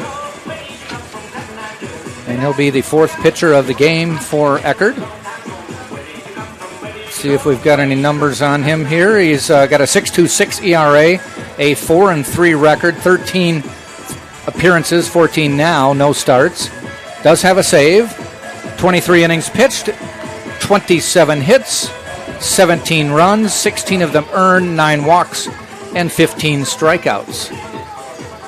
First batter he will face will be Jose Cadenas, getting his first plate appearance of the day. Came in as a base running switch for Jamarcus Lyons a couple innings ago.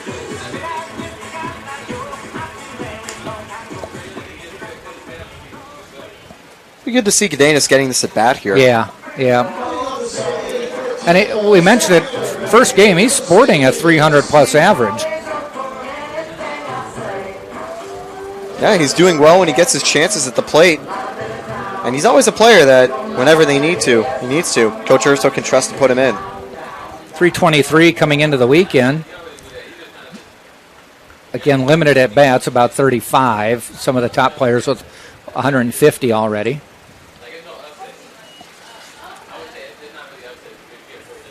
A Tampa win will give them another 30-win season. They will go to 30-7. Ground ball gets through, and Cadenas just keeps coming through. I have to say, at this point, 30-win seasons are a bit of the norm when it comes to Coach Urso. Yes. Tampa's really blessed to have a coach that's been able to captain a team to success like this. It's a reason his number's already retired after his incredible career as a player. And now as a coach, he's done even better. Yeah. So when are they going to rename it to the Urso Field? The Urso That's going to be the big question. Yeah, Tampa Stadium. Come on. Yeah, come on. Urso Field. Or Urso Stadium. Yeah. Or Urso Park. Urso Park? Something with Urso in the name. Yes.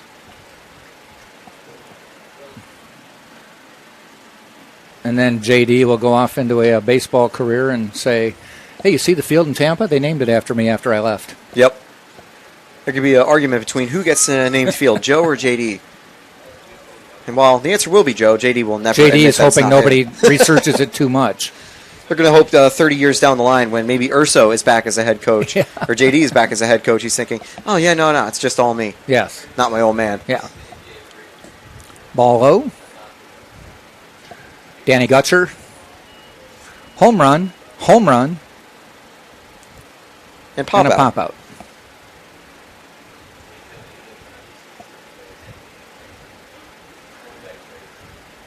His 2 homers gives him 9 for the season now.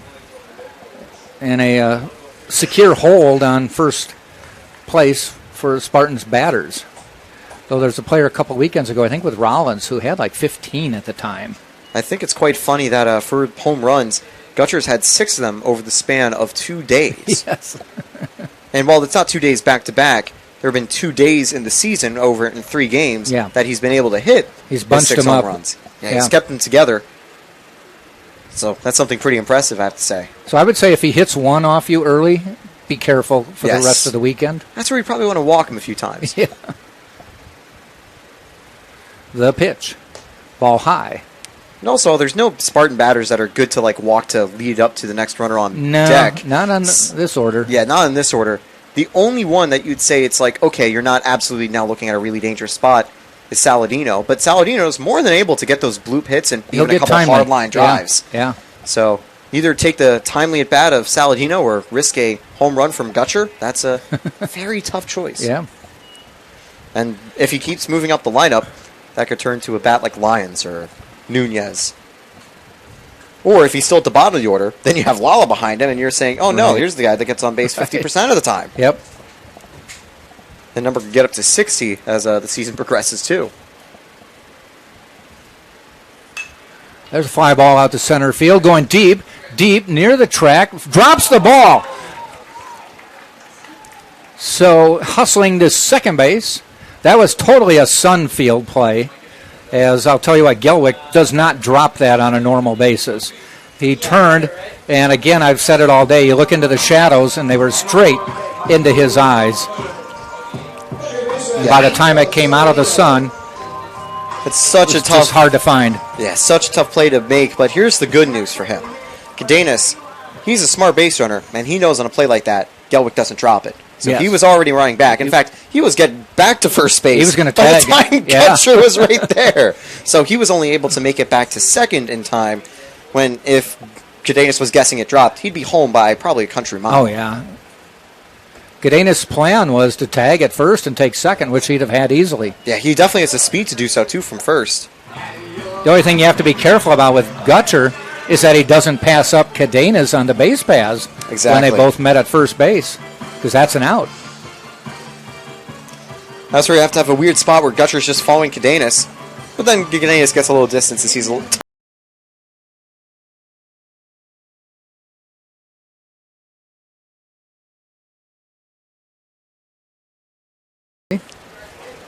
I'll say 2 on, no out. Saladino gets the start of his at-bat. Watch Abbott. Look how far he's away. You know what I'm thinking with no outs? Put it down. You'll have the bases loaded. Saladino can do it. Check swing. Ball is high. He's also looking for a hit, and, well, that's a way you can get one. Just ask Drew Earhart. He's had multiple hits this weekend by doing so. And out of the 3 he's had today, 2 of them were bunts. One of them was a home run. Now, are we in the unwritten rule territory here with a 13-3 score in the bottom of the 7th, that you don't lay down a bunt? I don't think so. Yeah, it's the 7th. It's the 7th. I don't think so. And I'd also say for E.J. Cumbo, if he was in the spot, he'd argue maybe an unwritten rule is not getting as harsh of a tag at home plate as he did in the previous inning. True. Yes. Saladino is just content to take the 4-pitch walk, Got though. the walk anyway, yeah. Hey, he gets the job done. He loads the bases without having to put it in play.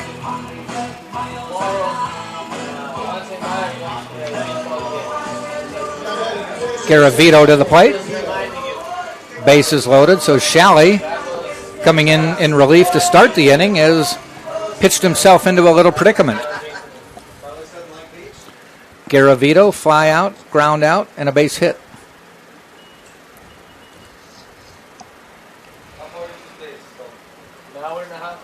Ground ball gets through. Everybody's going to be safe, and a run will score. Nice dive by Ballard to knock it down. Kept it from going into the outfield where another run would have scored. But everybody is safe, and the bases are still loaded with Jordan Lala to the plate.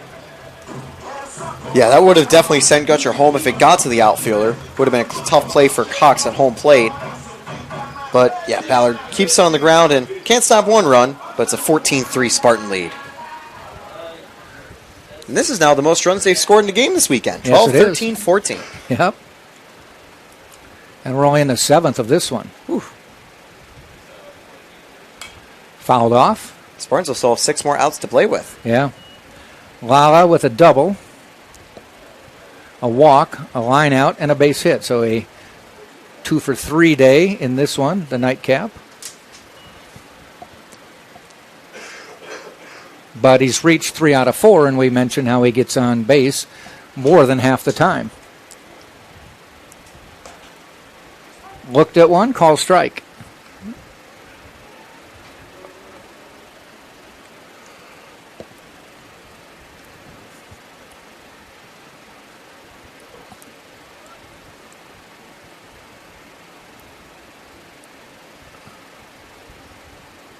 Ball high.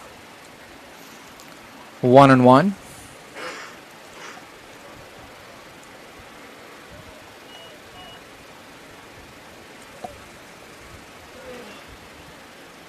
Bases are full. Gutcher, Saladino, Garavito, third, second, first. Lala, ground ball up the middle. That'll score at least one.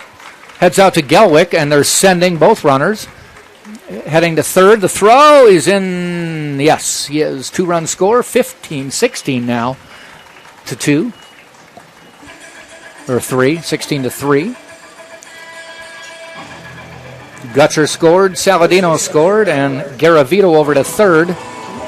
Lala stays at second. So Lala with a 3 for 5 day, but also a 4 for 5 day in terms of getting on base. Doing a great job of getting on base, and that's exactly what you want, as we may be seeing a pitching change. There's some warming up action. This could also just be a quick conference to check in on their starter. I believe this is the pitching.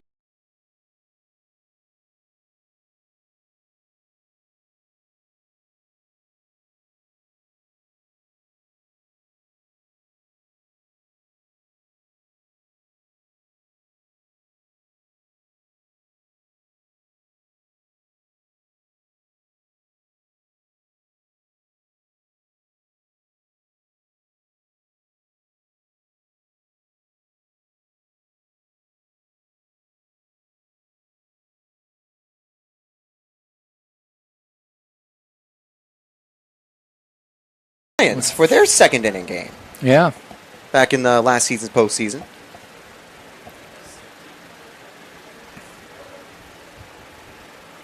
Shalley stays in. There is action in the bullpen. Runners on the corners. Ball high.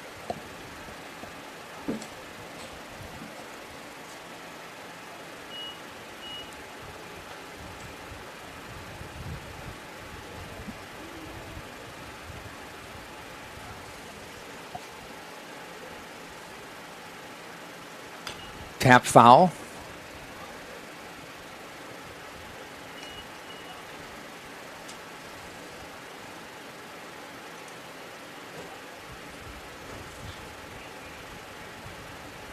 Earhart holds the bat, gets ready.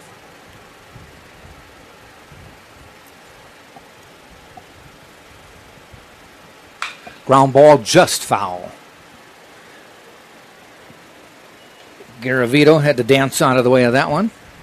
That's why, all you kids, you stay foul when you're on third base. That hits you. When you're foul, it's a foul ball. That hits you when you're in fair territory, you're out. That one is hit down the line. Does it stay fair or foul? About 5 feet. Would have hit the wall and bounced back. Nonetheless, just a long foul.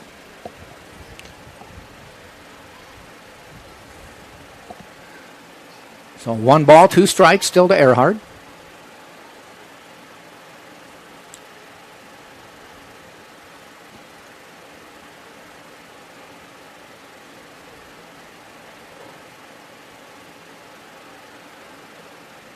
And the pitch.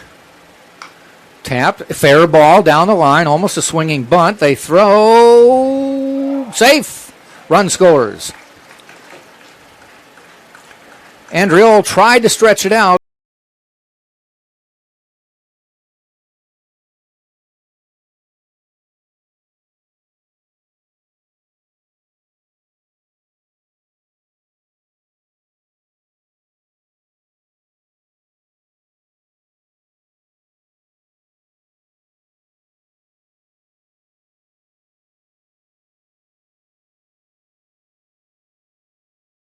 Run first that got the Spartans going. They've only had one inning where they have not scored. They went 5-2-1 in the first three, then no score in the fourth, and then they've gone 2-3-4 since. Ground ball, third base, steps, throws. They turn two. So they get two for the first 2 outs of the inning. Eckerd goes to second, and A.J. Cumbo strides to the plate.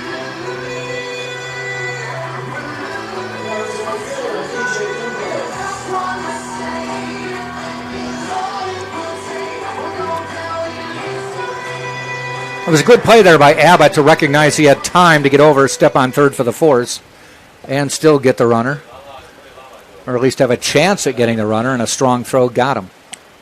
Yeah, and usually that's a good idea just to get the lead runner out if you can. And so if he was safe at first, still would have been somewhat successful.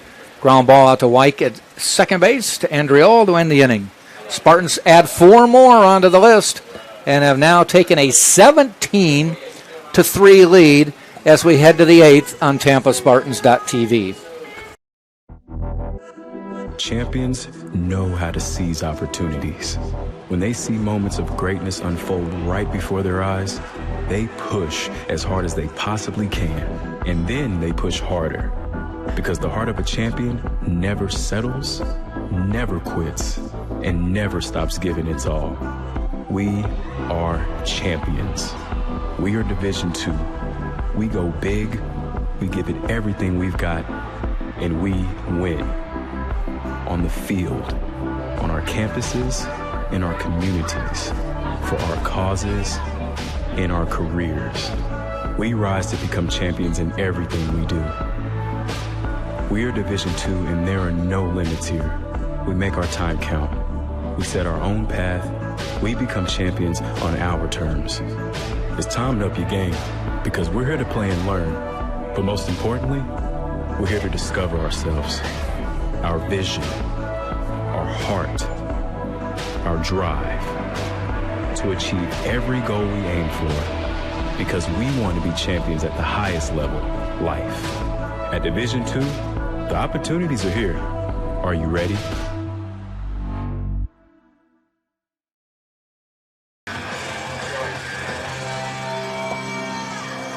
Top of the 8th inning we go, and a 17-3 lead. Spartans are making a pitching change as Braden Nelson got his groove on there and looked good, but he's been replaced by Jack Brodsky, number 18, a junior from Woodcliff Lake, New Jersey. And he will pitch the 8th, probably the 9th. I don't see any other position changes by Tampa. I have a feeling we may see some on the bottom of the 8th. The 9th inning of the last game, totally new players on the field. Yeah, completely new. The only player who was still in was Saladino, but he changed positions. Right. I feel like we'll probably see the same here. Yeah. As bottom of the 8th, we'd probably see pinch hitter after pinch hitter after pinch hitter. Yep, except for Gadanis. He probably won't be pinch hit for. True.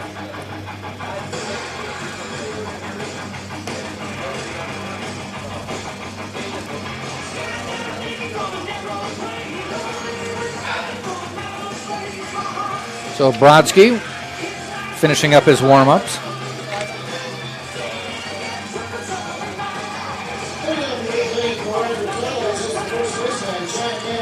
On the season for Brodsky, this will be appearance number 14. He has a 3-0 record with a save.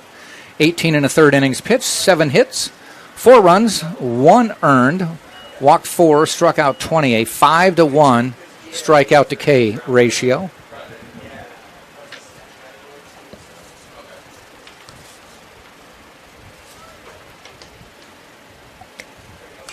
Fouled back. That is Andriol.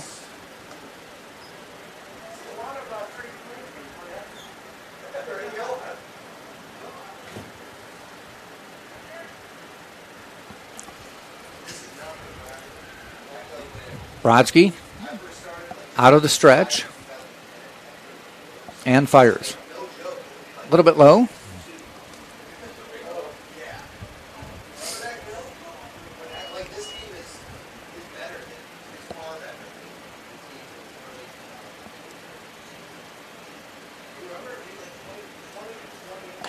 Swing and a miss.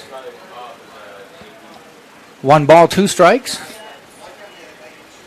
Abbott and Erickson to follow in the order.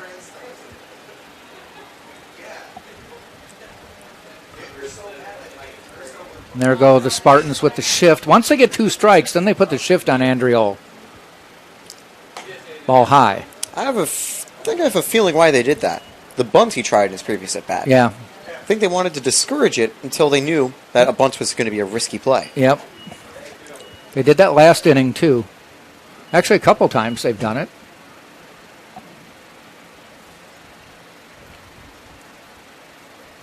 And a swing and a miss. Doesn't matter. He goes down swinging. Best way to avoid a bunt? Yep. I'll get a strikeout. Abbott to the plate. 2 for 3 day. I'll mention that Eckerd, they've had 10 hits. All the hits have come from players who've had multiple hits. Ballard has had 2. Cox has had 2. Abbott's had 2. The player that's going to be after Erickson, potentially in the top of the 9th, Muzio has 2. And White will also be in the top of the 9th, has 2. So 5 of their 9 multiple hit day. Yeah. Just don't ask about the other 4. That's not as great days from them, unfortunately. Yes. Ball low.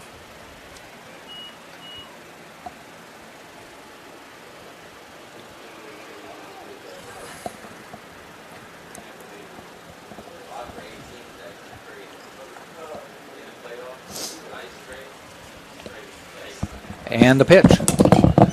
Fouled back.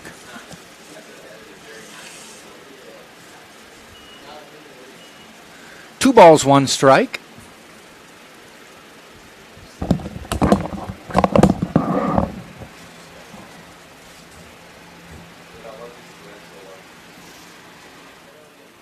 One hit out into center field. Cadenas catches it for the second out of the inning.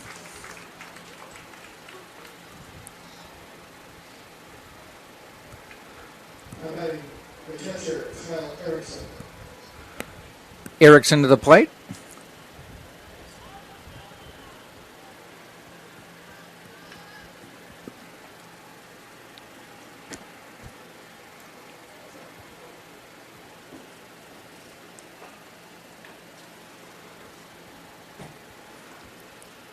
Hit into a double play his last time up.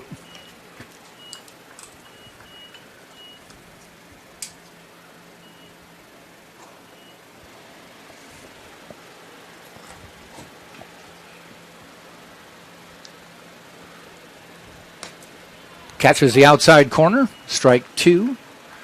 2 strikes with 2 outs. Top of the 8th, 17-3, Tampa.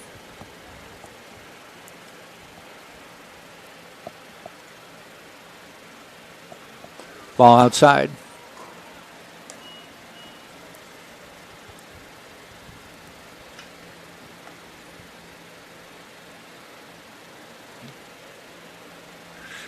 Brodsky in the stretch.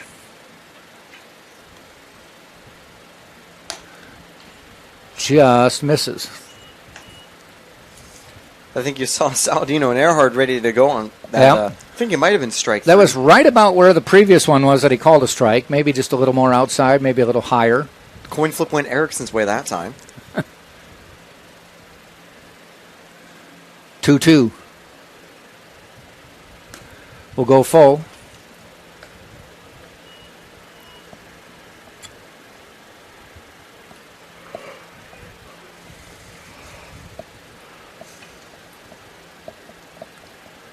In the stretch, 3-2 pitch. Ground ball, Urso. Earhart, innings over. 3 up, 3 down. We'll go to the bottom of the 8th, and Spartans holding on to a 2-touchdown lead, 17-3, right here on TampaSpartans.tv. I am an NCAA student athlete. And I pledge to be a champion of unity on my team, on my campus, and in my community. I pledge to embrace differences and strive for inclusion and collaboration. I pledge to stand against racism, hate, and discrimination. I pledge to strive for love, care, and forgiveness. I pledge to stand against silence, deceit, and obscurity. I pledge to strive for dialogue, truth, and understanding. I pledge to stand against fear and doubt. I pledge to strive for trust and belief in one another. I pledge to stand against complacency and stagnancy. I pledge to strive for change and growth. I commit to supporting my fellow student athletes in all circumstances that impact them. I commit to both choosing unity personally and encouraging it for all. I pledge these things because we are stronger together. United as one.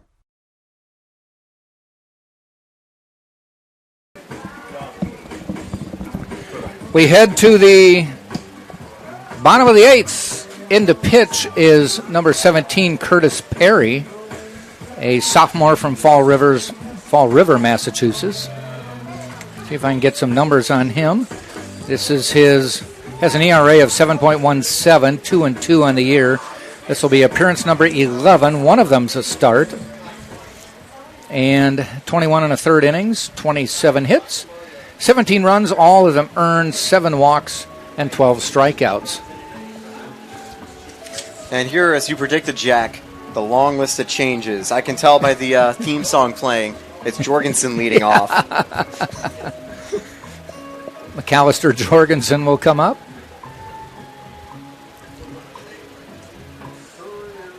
Cadenas most likely will get to bat, though I don't see.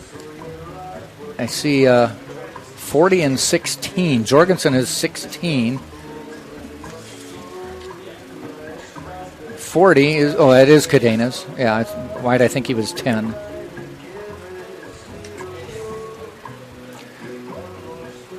Shalley still on the mound.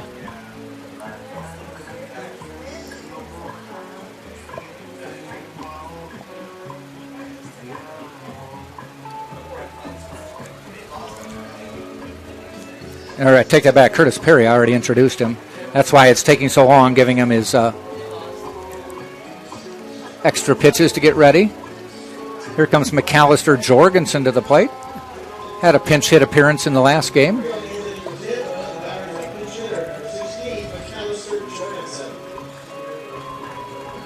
And we will see a steady stream of pinch hitters other than Cadenas, who came in as a pinch runner for as long as it takes to get 3 outs.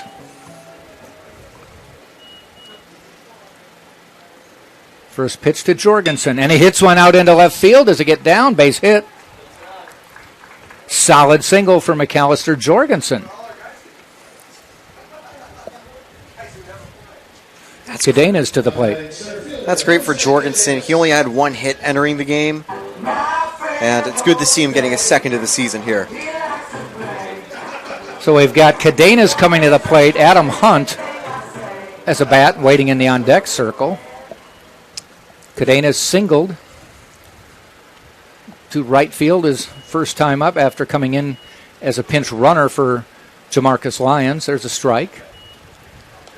I know last time you were talking about the unwritten rules. Here, I think the unwritten rules would be in play for Cadenas to not drop a right, bunt, which is what he'd 100% of the time do. Yes. You could even try a drag bunt and try to race it down the line. Swing, a little off-speed pitch.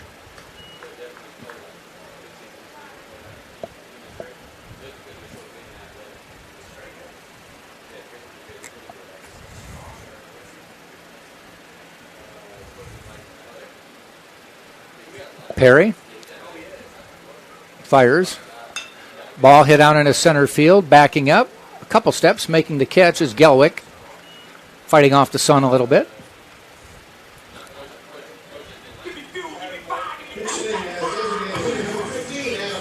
Adam Hunt now to the plate. Pinch hitter. Now waiting in the on-deck circle is Luis Rodriguez. The fellow Subway enjoyer. My best buddy. We're both vying for the Subway nil deal. During the break between games, he stopped by the booth, and we were perusing some of the stats that some of the players have had over the course of the game and the season. Mm-hmm. But you mentioned he had a double toasted sandwich. He had did. a toasted double into the gap in the previous game. It actually put him on the list of top performers of the game for the Spartans. It's pretty impressive since, the Spartans scored 13 runs in that game. Yeah.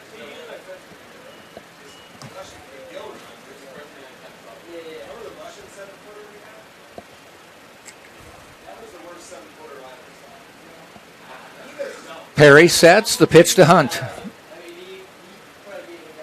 Swing and a miss. Took a little off that one.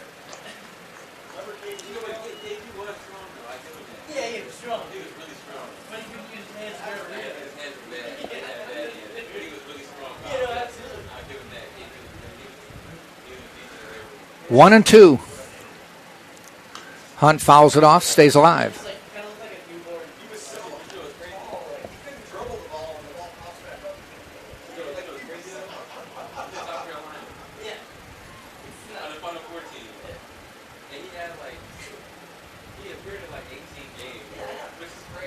One-two pitch. Ball high, 2-2.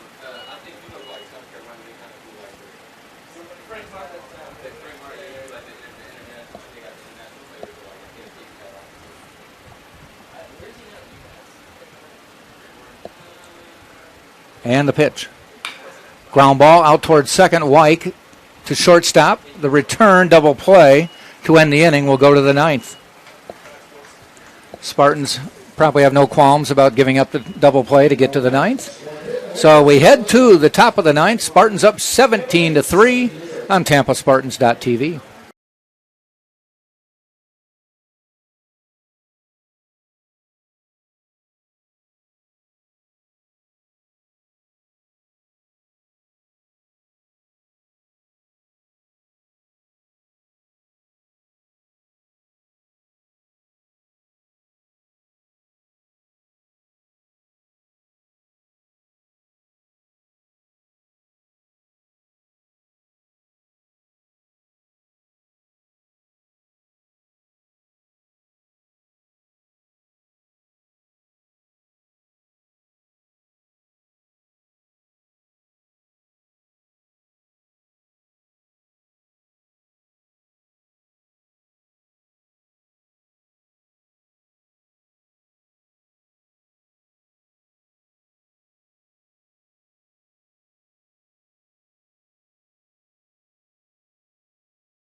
Top of the ninth we go, and to give the call to start the ninth inning, back to Taylor for a player you've seen many times. You did Summer League baseball up in Elmira, New York, and he was one of the players on the team you broadcast for. Yeah, indeed. It was a very eventful summer for Joe Muzio. He actually had an arm injury over the summer that I think he needed to spend some time out for, but came back late in the season with a vengeance, and his biggest at-bat came in a game where Tampa had just taken the lead on a Max Mandler sacrifice fly. Mandler had been playing with Seton Hill. We also saw him here at Tampa not too long ago. But Muzio with a 2-run shot that was a big role and played the factor in securing a victory and helping the Spartans secure, or not the Spartans, the Pioneers up in New York, a playoff spot in that Summer Collegiate League. Muzio gets the lead off here. He has 2 singles in the game. Overall, he's done okay throughout the weekend, but it was Drew Ehrhard getting in the way of a few of potential base hits. I see some sharp ones down the first base line. Solidly hit. But this time, he's got a shot to make it a 3-hit day and take the lead in terms of hits on the game for the Tritons. Not sure what the delay is here. They just switched baseballs. Now they've stopped again. And looking at his at-bats, Muzio's just a little under 200. If he had one less at-bat in the game in those 2 hits, he would have been exactly at 9-45. It's 0-2 as they get that new baseball in play. Interesting change.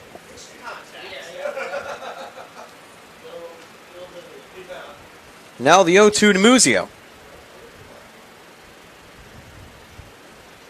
Swing and a miss, fooled by the off-speed. So Muzio's weekend will end with a strikeout, but in what has been a very tough series for Eckerd, he's a small bright spot in this current game, finishing 2 for 4.